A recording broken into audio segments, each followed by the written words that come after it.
나이가 들면서 발생하는 지속적인 어깨 통증. 치료가 필요한 어깨 질환의 신호입니다. 어깨 사용도 조금 건강할 때 더 조심히 아껴가면서 써야 되겠다는 생각이 들게요. 어깨 회전근개 파열은 자연 치유가 어려워 수술적 치료가 필요한데요. 아직 제 나이가 한참 나이다 보니까 앞으로도 어깨 쓸 수 있는 그 시간들이 많아 있어서 또 담당 의사님들은 제 나이에는 수술은 그냥 나았겠다. 지금 내 몸에 관심을 가져야 10년 후, 20년 후 몸 때문에 고민을 덜 하게 됩니다. 어깨는 낫는 병이지 불치병이 아닙니다. 다 나아서 잊어버리고 다시 재미나게 살 수 있습니다. 세월에 지친 어깨에 새로운 날개를, 봉합 불가능한 어깨 힘줄 파열 치료법에 대해 알아봅니다. 힘줄 이전술로 어깨 통증을 해결한다. 정형외과 전문의 백창희 원장.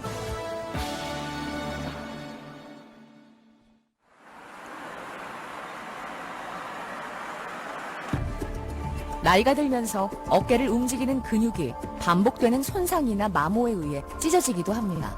이는 어깨 회전근개 파열이라고 하는데요.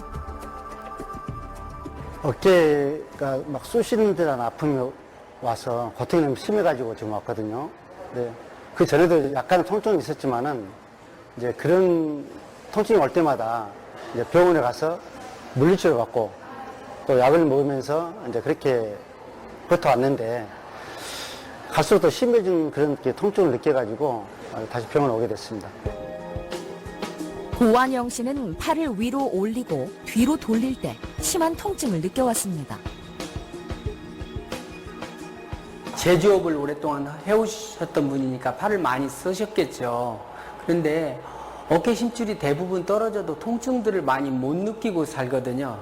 그러다 보니까 병원을 늦게 오시게 되고 와서 봤는데 어깨 힘줄이 하나가 떨어진 게 아니고 3개 정도나 떨어져 있었습니다. 어깨를 감싸고 있는 힘줄은 극상근, 극하근, 소원근, 견갑하근 이렇게 총 4개의 근육으로 이루어져 있는데요. 그중 3개의 힘줄이 떨어진 상태입니다. 아직 제 나이가 한참 나이다 보니까 앞으로도 어깨 쓸 수 있는 그 시간들이 많아 있어서 또 담당 의사님들은 제 나이에는 수술은 그냥 나았겠다. 좀 나이가 드신 분들은 어느 정도 힘만 쓸 수 있게 유지만 되면 되는데 아직 나이가 있다 보니까 수술하는 것이 오히려 더 장래성을 봤으면 좋겠다. 초기에는 비수술적 방법으로도 치료할 수 있습니다. 그런데 통증이 심하다고 느낄 정도가 되면 수술이 필요한 경우가 많죠. 고완영 씨는 3개의 힘줄이 떨어진 데다 봉합 불가능한 상태입니다. 인공관절을 하기엔 젊은 나이고 참고 넘기기엔 어깨 관절 탈구나 관절염으로 진행될 가능성도 있었는데요.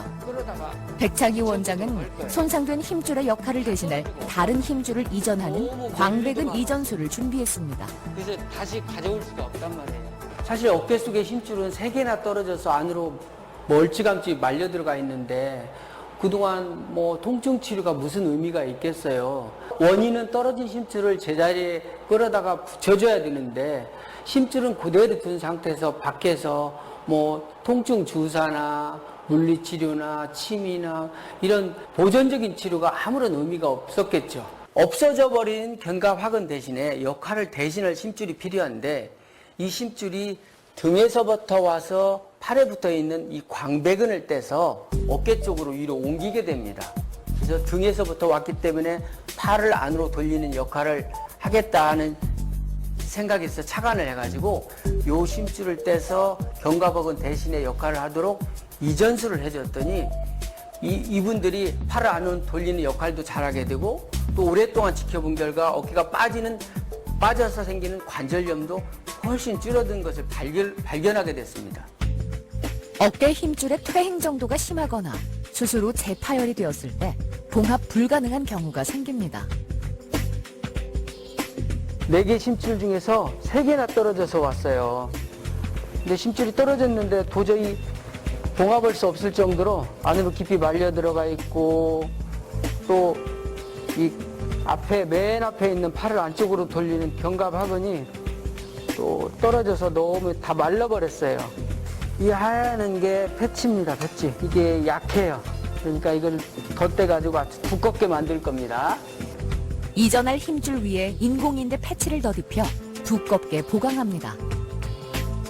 새로운 역할을 하게 만들어줄 겁니다. 이렇게 지금 아주 패치를 덧대서 튼튼하게 두껍게 잘 만들어진 것 같습니다. 완전히 파열된 힘줄은 시간이 지나면서 안쪽으로 말려 올라가고 흐물흐물해지며 얇아집니다. 이렇게 되면 힘줄을 원래 파열 위치까지 당길 수가 없어 봉합이 불가능해지고 당겨서 봉합하더라도 재파열의 가능성이 있죠.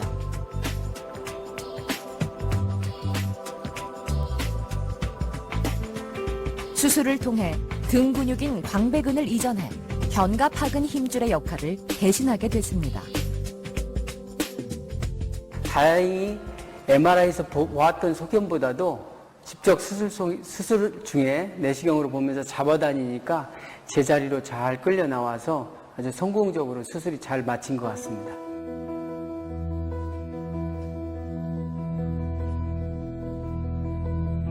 수술 후 이틀이 지났습니다. 팔에는 아직 보조기를 찬 모습이지만 표정엔 편안함이 느껴지는데요.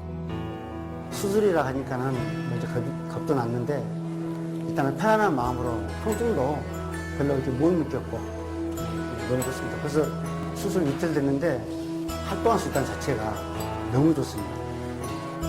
수술이 끝나면 실제 수술을 진행한 내시경 영상을 이용해 환자들에게 수술 과정을 설명합니다. 덕분에 환자들도 자신의 수술 과정을 제대로 이해할 수 있는데요.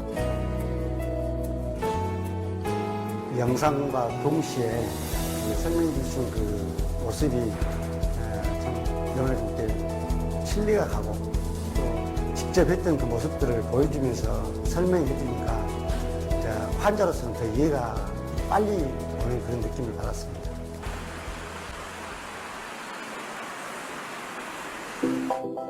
김순옥 씨는 3년 전 봉합 불가능한 어깨 힘줄 파열로 광배근 이전술을 받았습니다.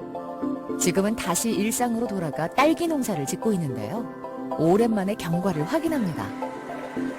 하나도 안 아파요? 오, 자, 옆으로 한번 이렇게 보고. 오, 좋다. 와이드 한번 펴볼까?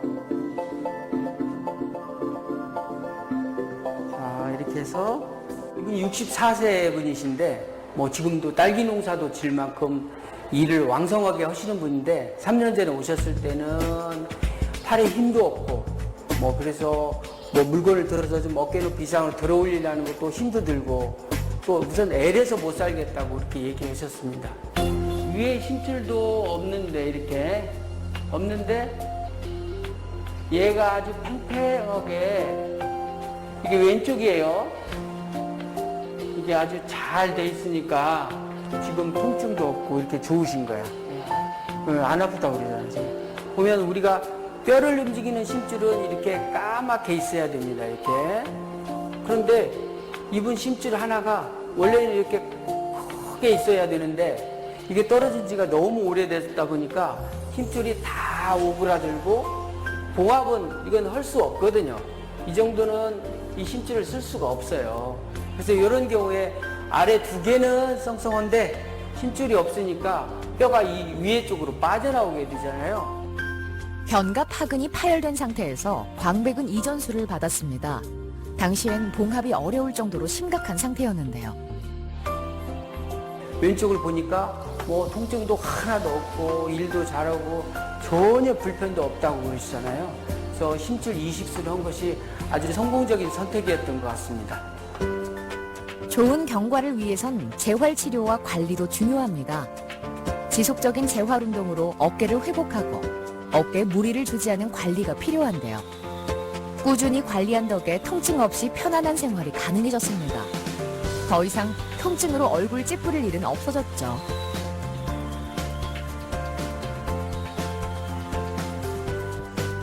지금은 운동을 할 수 있을 정도로 회복이 잘 되었지만 재발하지 않도록 조심하는 것이 습관이 됐습니다.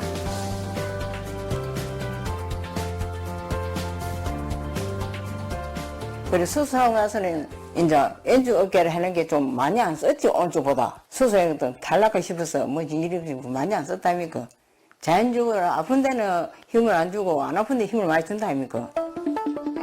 진짜 수술 전엔 팔을 들지도 못하고 뒤로 올리는 것도 힘들었습니다. 옷을 갈아입는 것 하나도 큰 맘을 먹어야 했죠. 뭘 들지도 못하고 손도 들지도 못하고 못 써요. 손을 올리도 못하고 옆으로 다니 옷을 먹고 여러 옷을 먹고. 본격적인 농사철이 되면 여기저기 통증을 호소하는 분들이 많습니다. 농사일을 하기 전 어깨 스트레칭으로 관절을 충분히 풀어준 후에 일을 하면 어깨에 무리가 덜한데요. 몸이 건강해야 농사일도 즐겁게 할 수 있죠. 양쪽에 다 나사갖고 아주 나도 안 먹고 젊으니까 나사게 농장도 하고 잠도 잘 자고 그러면 참 좋겠습니다. 건강해진 어깨로 지난 겨울 딸기 농사를 무사히 마쳤습니다.